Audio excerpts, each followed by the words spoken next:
Hi friends, it's Lindy from Lovely Villain Designs. Today I want to show you how to make a coin envelope for your Halloween journal. And of course you can use any paper and make it for any journal. It doesn't have to be for your Halloween journal, but this is how to make them, and they're pretty simple to make. So let me show you one that I have done. Here's one that I made last evening. This one I made with copy weight paper, which works fine, but you may want something a little more sturdy, and this gets a little tricky to work with for this project. So cardstock's probably a better choice. So for this one, I made it, put it together, and I glued it on these two sides to make a tuck behind it for a secret journaling spot. And you can make them and close the flap, put some sort of a closure on here, like a Velcro dot would be nice. You could even just clip it closed. This one I'm leaving open because I want to use it like a pocket in my journal. So there's that one. And let me show you how easy they are to make. All right, so here's what you're going to need. You're going to need a square piece of paper.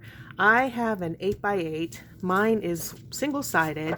You could print it double-sided so that your little flap, let me show you, so that this little flap here will have a design on it. That would look really nice. But if you have single-sided, that works just fine. And it doesn't have to be 8x8. It can be whatever size. Square seems to work the best. The other tools that I'll be using, I have a bone folder. And you know, I meant to look up why it's called a bone folder. I think traditionally they were possibly made of bone. This is just a vinyl one, but we use it a lot. It's for when you fold something, for pressing down the fold to give you a nice crease, a nice crisp crease on a fold. But if you don't have this, they're not very expensive, but if you don't have one, you can just use the handle of your scissors. That's fine too. So you don't need to run out and buy one of these. But if you do want to get one, it's a really handy tool. I'll obviously glue. I'm going to use art glitter glue because I like the narrow nozzle. I'm using our corner rounder, but you could round things by hand with your scissors. That's fine if you don't have this. But this is another nice investment because it's makes rounding your corners easier, and you don't have to worry about how to make them the same shape when you're rounding all the corners. And then I'm also going to use a 1-inch circle punch. And these two items are why it's better for me to use cardstock, because they don't like to work very well on a single sheet of copy paper. They just kind of chew it up and don't give you a clean punch. So, and then a pair of scissors, whatever paper scissors. Okay, so let me sit down and I will show you how to make this. Turn it so that the inside of your envelope, your coin envelope, is up. And then you want to fold this roughly in thirds, just so that don't crease it until you get it lined up, but you just want the edges to overlap. So, and I don't want to overlap it too far. I want to make it pretty, you know, as wide as possible with this paper. So that looks pretty good. I guess this is maybe 1.25 inches. I don't know. I don't generally measure a lot unless I have to. Now this one I had to measure the paper when I cut it so that I knew it would be square.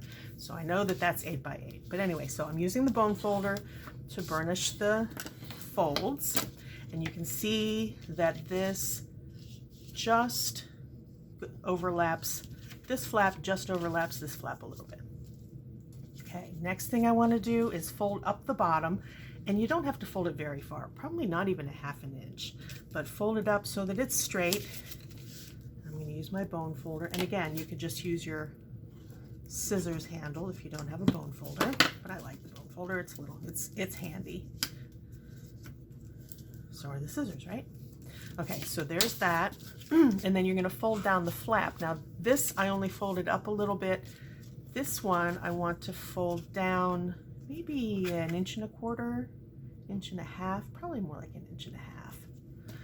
Okay, so make sure it's straight and then burnish it with the bone folder or with your scissors. Okay, so now we've got those folds. Got that done. Now open it up and you can see, I hope you can see, there are 1, 2, 3, 4, 5, 6, 7, 8, 9 sections of the folded paper. You're going to cut off 1, 2, 3, 4, all 4 of the corner pieces. So let's go ahead and do that. Just cut them right off.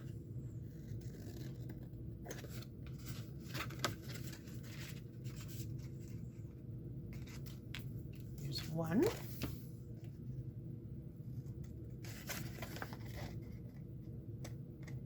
The reason we cut these off is so that it's less bulky and it folds nicer. 2, 3,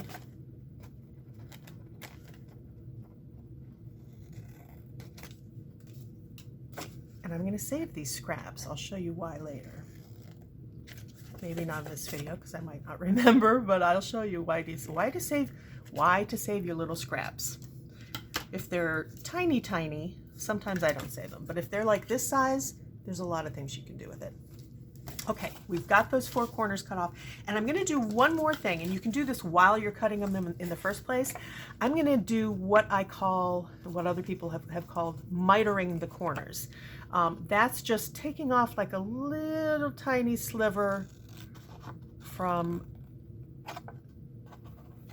these flaps to make them just look a little nicer and to kind of get rid of that fold line. It just looks better. Just a little tiny sliver, like a little pie piece shape on all of the flaps. I'm not going to do it on the top flap because I'm actually going to round those corners with my corner rounder. Okay. It's a little big. And, you know, these little tiny pieces are the bane of my existence. Whenever I cut, where it meets, it doesn't want to get that little piece. I don't know. Okay, almost done. Take off the sliver here. Okay, that looks pretty good. Now, I'm going to take my corner rounder. This is going to be the top flap, so I'm going to go ahead and round these corners just because it'll look nicer. And again, you could take your scissors, round them. That's no problem. You could round the bottom one too, but I kind of like the look of them with the pointy edge. So now before we glue this together, I want to give this, let's see if I can do this. It's a little tricky. I want to give this a little tiny divot or a thumb notch so that when you're pulling things in and out of the pocket, it's a little easier. So I'm going to, watch me struggle. Okay, I'm going to hold this. Oop. I'm going to take my little 1-inch circle punch and I'm just going to put it in there, try and guess where it's going to land and center it and punch. Oh, that's not very deep. Let's do a little deeper. See, you can't see when you have it turned this way. Let's put it up a little farther. There, that's a little better. You could also use your, let's see, it's gonna look funny. That's all right. You could use a larger circle punch. This is the 1-inch. I have a 2-inch. That would maybe make a nicer looking, wider divot. It's up to you, whatever you want to do. Or you could cut this with your scissors by hand if you don't have a punch, if you don't have a circle punch. Or you could just leave it. But again, with the divot, it makes things easier to get in and out of the pocket. Okay, everything is cut and punched.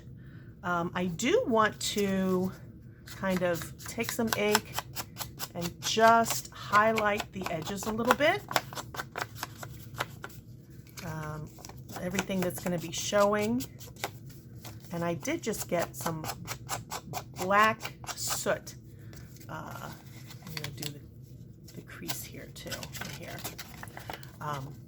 I did just get some black soot distress oxide.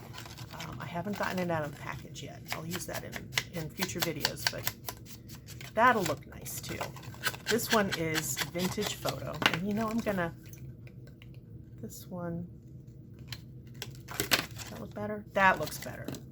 When I used my circle punch, it didn't quite get that corner. Okay, that looks better.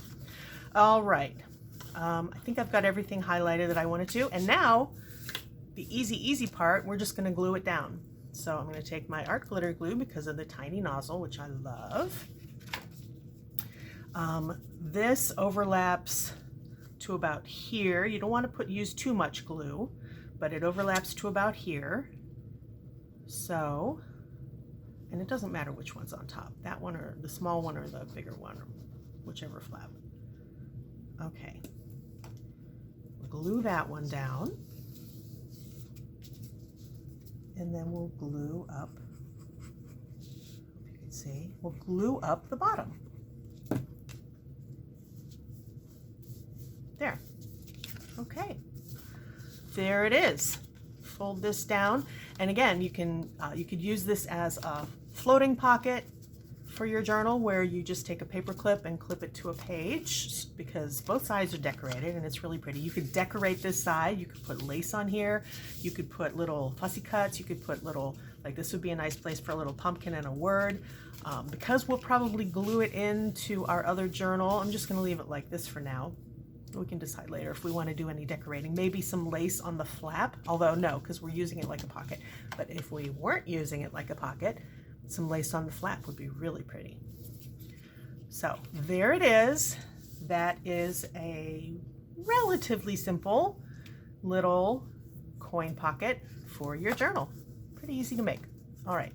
If you have any questions, as always, feel free to message us. And thank you very much from Lovely Villain Designs.